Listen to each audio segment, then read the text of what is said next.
we have Professor Swaran Singh with us. If I could come to you, Professor Swaran Singh, and just ask you about, in which direction is this conflict headed now? We were expecting to hear that there will be continuation of the fourth round of talks. We don't have too much of an update on that right now. All we have updates on is the conflict still raging on in Ukraine. Thank you. I think one thing which is clearly noticeable is that conflict is not making any clear headway for either side. It's not that President Putin is able to push his way the way he would like to do it, or President Zelensky being in position to push back Russian forces out of Ukraine. So fundamentally, this is called mutually hurting stalemate, which means enormous destruction, enormous sense of fear is there. But there is a certain fatigue, perhaps, which is setting in for both sides. And in such a scenario, I assume that leaders on both sides would be looking for some kind of a face-saving situation where they can really, put this violence to a stop and still go back to their constituencies at home and explain that they were able to at least partially achieve their objectives. And now, why I am saying this is that when you talk of creating some kind of a face-saving situation for both sides in the conflict, then expectation from third party outside countries becomes really much more significant. Then you notice that among various countries that we are talking of who perhaps have a capacity to influence mutual talks between two sides, most other major countries are seen as aligned to one or the other side. That makes India very clearly a very significant player, particularly after having successfully taken out very safely all of Indian citizens that you just mentioned, about 2,250 plus, which itself, I sometimes said, it's not just that India was doing a certain favor to those students. India was likewise doing favor to itself. The measure of a great power is how it can rescue its citizens wherever they are. And now you see all Indians living in foreign countries. For several decades, they want to attach themselves to India. So India's credibility is what I'm underlining, has really risen with this Operation Ganga. And following that now, the next step, as the Foreign Minister just mentioned in Upper House of Parliament, is to push for diplomacy. Yes. And we have noticed that not just Indian Foreign Minister is in conversation with all his counterparts in the neighborhood and in Ukraine. Indian Prime Minister has spoken repeatedly to both President Putin and President Zelensky, asking for cessation of violence on the ground. And if they are looking for a face saver, being fatigued and exhausted with no clear headway in sight for both of them, I think the next step that India can really contribute is to facilitate some kind of a direct talk, not just between the delegations, because we have had 4 rounds and the 4th round is continuing today. Even that has not had the major headway other than, repeated, humanitarian corridors, repeated ceasefires, which again is a reflection of both sides feeling, that fatigue or that mutually hurting stalemate. Right, and I think now is the time that one should think of, other than India, the United States can intervene and start talking about security assurances to President Putin. That could be another possibility of achieving a breakthrough. But because US is too closely aligned to Ukraine, and President Putin may not be even comfortable talking to United States. So in that sense, India is in a unique position now, having established its credentials after taking all our citizens safely home, to now move to the next step, as Foreign Minister mentioned, to push for diplomacy to work to find a solution. Well, yes, that's what is also happening, apart from the fact that some of the EU leaders are heading to Kyiv on train as well. They should be arriving pretty soon over there, Professor Swaran Singh, and that's a big gesture as well, also showing that Kyiv, no matter what we keep hearing in terms of it being besieged and surrounded, can still have trains coming in with world leaders.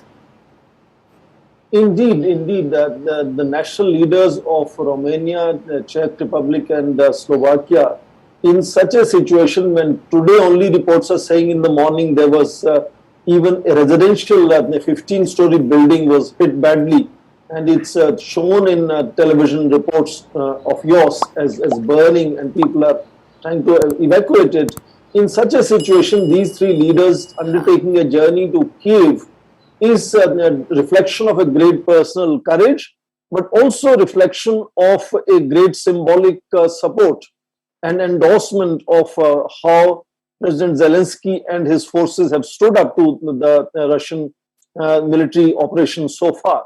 So in that sense, this is largely a very symbolic and kind of a very, very important initiative.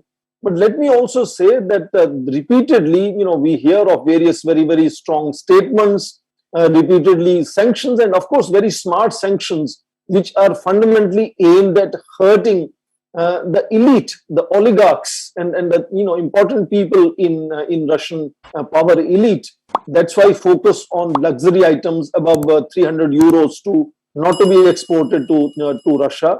But at the same time, one also understands that the sanctions or such visits of important leaders, even if they are of very, very courageous nature as far as Western nations are concerned and Eastern European nations are concerned, are not fundamentally going to perhaps discourage President Putin in suddenly, stopping that violence on the ground, because he needs something to showcase that, he was not just hands down defeated there, but he had something to showcase to his constituencies back home. In that sense, sanctions will have a longer term impact. Maybe a few months down the line, it will show impact over a period of time. And that makes sanctions and such visits important, but largely symbolic in that sense. And President Putin, we understand, he's not much worried about any opposition at home. Though we also notice that more and more voices are very visible now, including this incident of television channel one of the staffer coming on screen to say no war. And, that kind of sentiment is rising. We know that people from Russia also are leaving the country because they are kind of fearing certain repercussions of their views on President Putin's war. But President Putin, I think, at least in the short term, is not in that sense deterred by internal opposition or sanctions that are going to be imposed on Russia. And in that sense, I think there is need for some, creating those atmospherics where President Putin can see being incentivized to, really stop this violence on the ground. Because otherwise, asymmetry is too strong. It's like almost 1 million strong army military versus about 200,000 strong military, and the whole new sort of changes in war fighting. Now we have volunteers, quote unquote, joining from Russian side, about 16,000, from Ukraine side about 20,000. Of course, all of them are in Ukraine. So about 36,000 people are just walking in on individual choices, which is very strange. They're not people sanctioned by any state. So it is creating very different kind of challenge for the social fabric of Ukraine in that sense. The institution of war is also getting, in that sense, redefined or undermined, I would say. And in that sense, long-term impact is something which we'll have to tackle later. But whether at this stage only repeatedly talking of sanctions, howsoever severe, and providing certain kind of not the most deadlier equipment, for example, MiG-29 that Poland wanted to give to Ukraine, Yes. NATO has not allowed that to happen. So they are not allowing kind of capacities that can actually deter Russian military operations. They are not being allowed by NATO because NATO doesn't want to provoke the Russian attack against any NATO country, because that will be really dangerous. That, as they are saying, could lead to Third World War. So, what I am underlining here is that otherwise this kind of mutually hurting stalemate kind of a situation of violence on the ground, people suffering and even dying, is going to continue unless we find some solution. One, of course, is a solution that NATO could come in and provide heavy equipment, fighters, and that is not an easy option. NATO is not inclined to do that. Yes. The other option where I think India can also, contribute enormously is providing some kind of face saving for both sides, particularly for President Putin, and that is where I think world should focus, and India could take Let's see if immediate that sort of lead. an initiative is taken or not, because the other aspect of this is that if Ukraine is not being helped in the kind of manner that it's been seeking in terms of say air support or no-fly zone, even allies of Russia such as China are being prevented by the US. They've been warned that you'd better not help the Russians. It's been reported China saying that this is disinformation. We have not offered and Russia has not asked for any kind of help, but the US is pretty certain that the Russians were seeking some formidable help from the Chinese, and they've said that if you do that, there will be consequences. There is no doubt. I think that the voting in UN General Assembly was a clear reflection of where the world stands as far as this conflict is concerned. So even the close, partners and close allies of President Putin, which includes security, collective security treaty organization nations, 9 nations, and of course, Commonwealth of Independent States and a big country like China, you would notice that these countries are also being clearly far more restrained. The most important is Belarus, which is where a kind of military exercise was allowed to happen in middle of the tensions, and Russia has been allowed to use their territory, but Belarus is not really standing openly and vehemently with President Putin. Even Belarus is showing certain kind of restraint. Of course, Kazakhstan, where President Tokayev was given recently held by CSTO countries in middle of protests. Tokayev has also been really far more restrained. So most countries, including China, which is the second largest economy in current dollar terms, the largest economy in purchasing power terms, major buyer of Russian oil, has also shown restraint. So you notice that when United States, said that China, in case China supplies any equipment, weapons to Russia or any help, that will be really, not something which Chinese would like to do.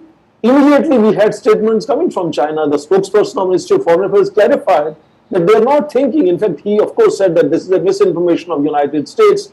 But I understand that even President Putin is feeling that not many countries are willing to stand by the so-called special military operations.